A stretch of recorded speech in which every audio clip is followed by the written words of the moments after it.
প্রিয়ার হাজব্যান্ড ফিরে এসেছে, তো একটা বেশ মহা মিলন হয়েছে, তাই না?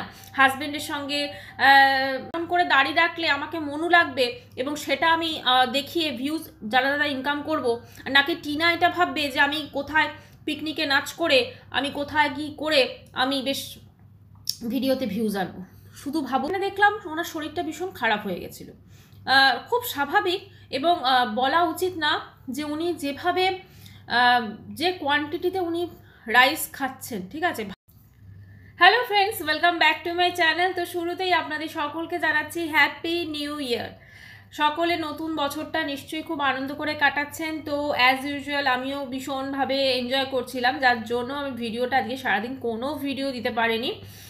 তো এখন ভিডিওটা যখন শ্যুট করতে বসেছি, এখন অলরেডি 8:30 ক্রস করে গেছে। তো জানি না ভিডিওটা কখন পোস্ট করতে পারবো, তবে অবশ্যই আজকে রাত্রে মানে 12টার আগে তো অবশ্যই পোস্ট করব, কারণ আমি প্রতিদিন ভিডিও দিই, সেখানে আজকে আমি এখনও অবধি একটা ভিডিও দিতে পারিনি। তো সেই জন্য ভিডিওটা শ্যুট করছি বেশি কথা না বলে। তো যাই হোক, আজকে কথা বলবো কাকে নিয়ে আপনারা অবশ্য করে বুঝতে পেরে গেছেন। কথা বলবো আমাদের প্রিয়াকে নিয়ে, ঠিক আছে। তো প্রিয়ার হাজব্যান্ড ফিরে এসেছে, তো একটা বেশ মহা মিলন হয়েছে, তাই না? হাজব্যান্ডের সঙ্গে মানে যেরকম হয় বেশ মহা মিলন হয়েছে একটা। তো এখন প্রিয়া তার ছেলেকে অন্য স্কুলে ভর্তি করলো। তো প্রিয়া এবং প্রিয়ার হাজব্যান্ডের অবশেষে মহামিলন ঘটেছে এবং এই মহামিলনে মানে একদম সাক্ষী আমরা থেকেছি, তাই না? তো আমরা তো সকলেই জানতাম যে এই মহামিলনটা হবে এবং এই মহামিলনটা হওয়া ভীষণ দরকার ছিল। যদিও প্রিয়া মনে হয় না ফ্ল্যাটে একা ছিল, তবু যাই হোক মহামিলন তো ঘটেছে। এবং এই মহামিলনের যে এপিসোডটা ছিল প্রিয়ার ব্লগে, ঠিক আছে, এখন তো এগুলো এক একটা এপিসোড হয়ে গেছে, বুঝলেন তো। তো এই এপিসোডে আমরা কি দেখলাম? এই এপিসোডে আমরা দেখলাম যে প্রিয়া এবং প্রিয়ার হাজবেন্ডের একটা মহামিলন। সেই মহামিলনটার পর তারপর তারা চলে গেল ছেলেকে নতুন সিবিএসই বোর্ডের স্কুলে ভর্তি করতে। ইয়েস বন্ধুরা, লাস্টে কিন্তু প্রিয়া স্বীকার করেছে যে তোমরা যেটা বলছিলে সেটা কিন্তু ঠিকই ছিল, কিন্তু তোমরা আমাকে এমনভাবে মানে একটা করে ভিউয়ার্সদের সবসময় দোষারোপ করতে হবে, বুঝলেন তো। মানে প্রত্যেকটা ভিউয়ার্স কিন্তু প্রত্যেকটা ম্যাক্সিমাম যারা সিবিএসই বোর্ড সম্পর্কে জানেন, যাদের ছেলেমেয়েরা পড়ে, তো সেরকম আমরাও সবাই বলেছিলাম যে হ্যাঁ এই ব্যাপার, ওখানে কিন্তু এরকম কোনো ব্যাপার নেই। তো যাই হোক, সেখানে ও সেটা বুঝেছে, সেটা রিয়েলাইজ করেছে। তো তারপরে ও একটা সত্যিকারের যে সিবিএসই বোর্ডের স্কুল, সেখানে ওর ছেলেকে ভর্তি করেছে ক্লাস 1-এ।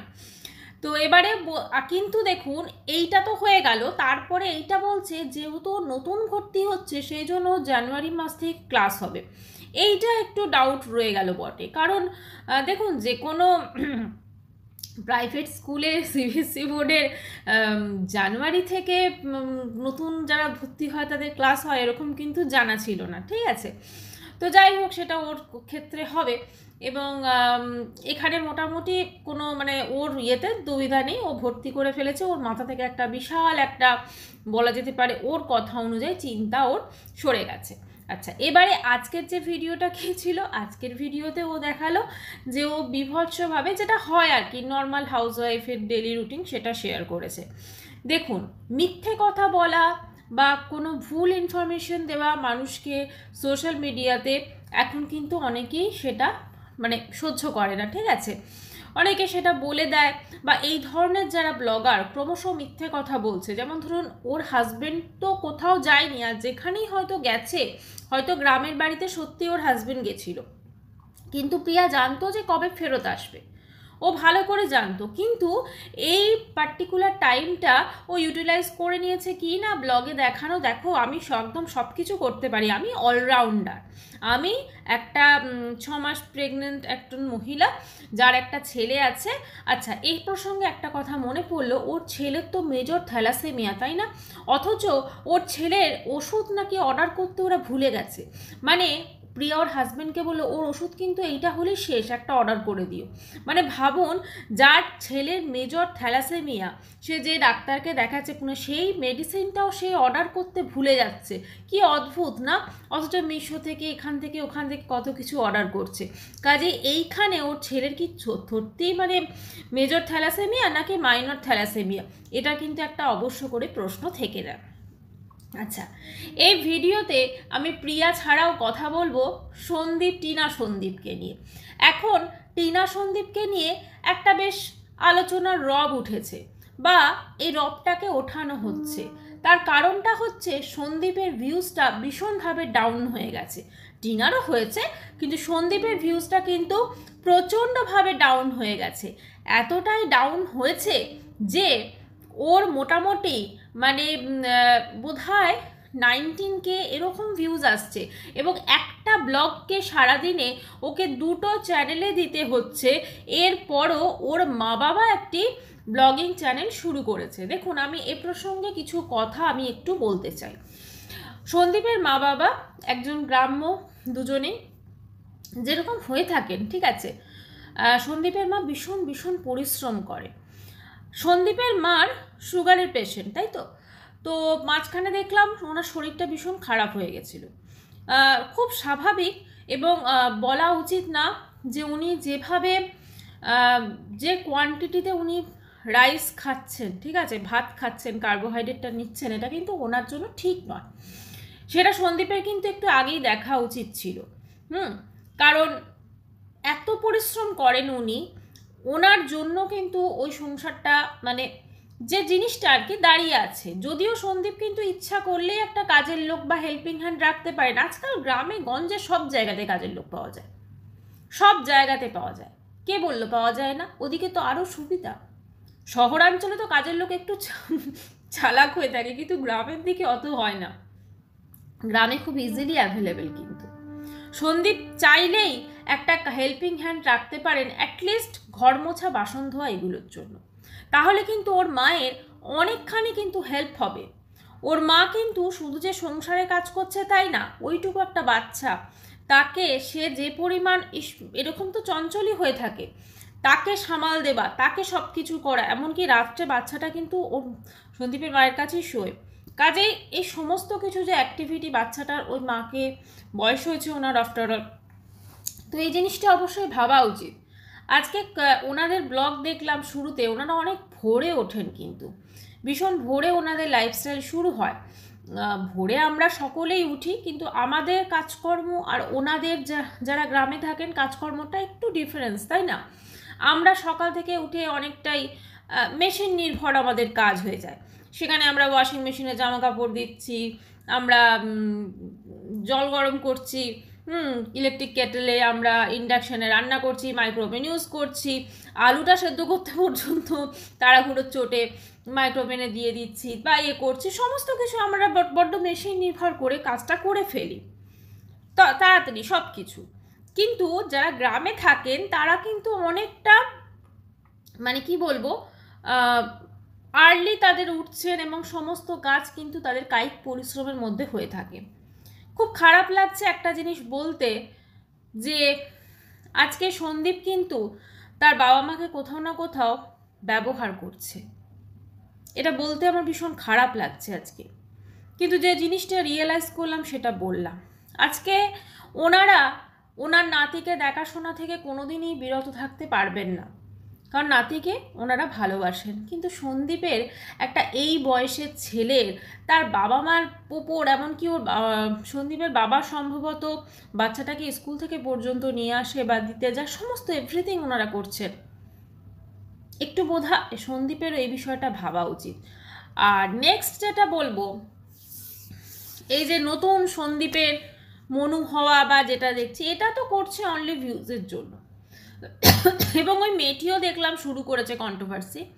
আফটারঅল তার চ্যানেলটা তো 1K করতে হবে, মনিটাইজ করতে হবে, সেজন্য মেয়েটাও দেখলাম শুরু করেছে। টিনা তো দেখলাম সায়েন্স সিটি ঘুরে বেড়াচ্ছে, টিনা দেখলাম আরও কোথায় কোথায় সব ঘুরে বেড়াচ্ছে, পিকনিক করছে, টিনার পুরো ফ্যামিলি পিকনিকে ডান্স করছে। কি সত্যি, কিছুদিন আগেই ছেলের জন্য কান্না ছিল, ছেলের জন্য ইমোশন মানে ফুটকে বেরোচ্ছিল একদম। এখন সেই ইমোশনের ছিটে ফোঁটা দেখতে পাই না।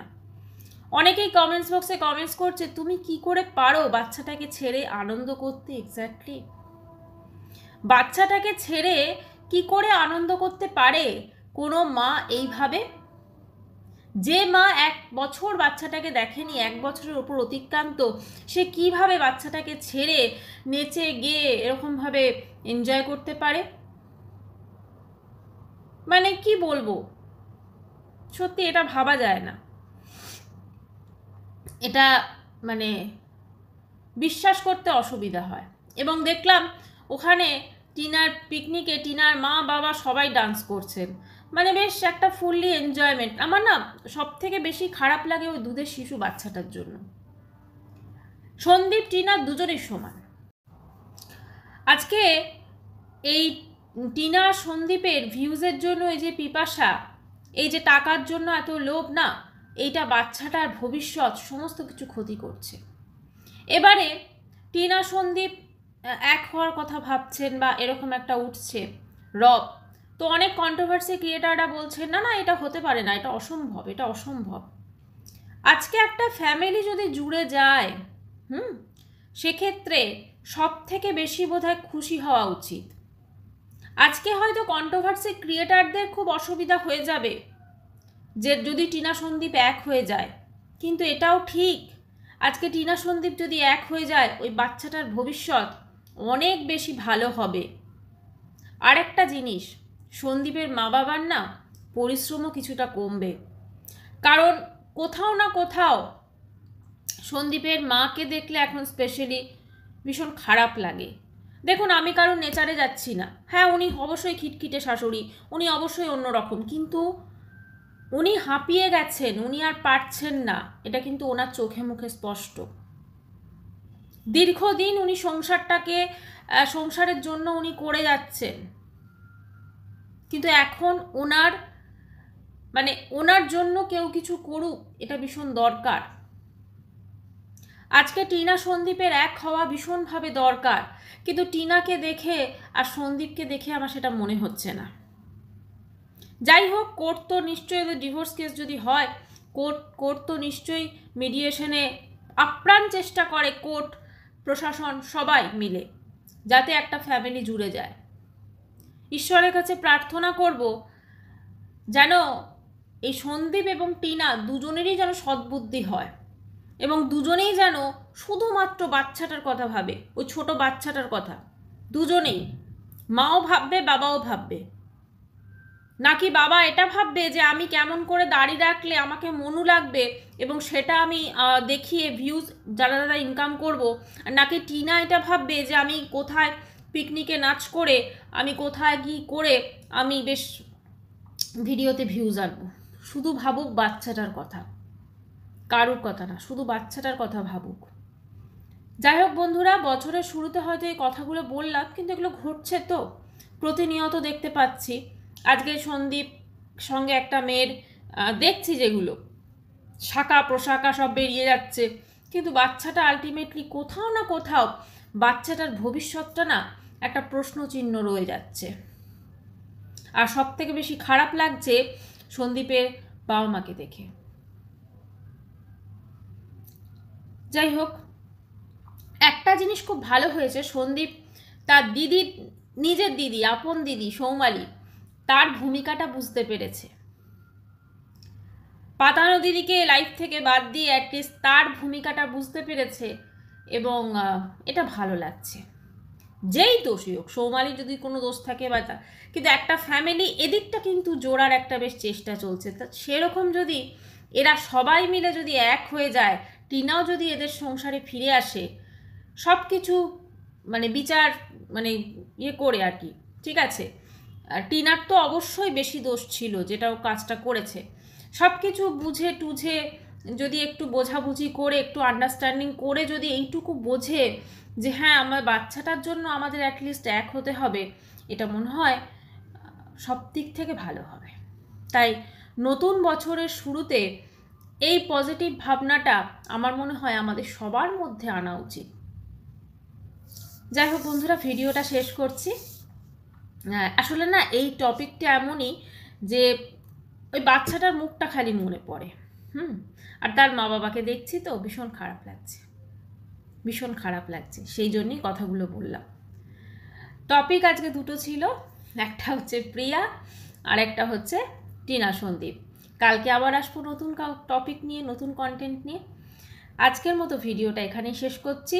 শেষে আপনাদের সকলকে একবার নতুন বছরের অনেক অনেক শুভকামনা এবং ভালোবাসা জানিয়ে ভিডিওটা শেষ করলাম। চ্যানেলটি ভালো লাগলে অবশ্যই করে সাবস্ক্রাইব করার অনুরোধ। বাই, সবাই খুব ভালো থাকবেন।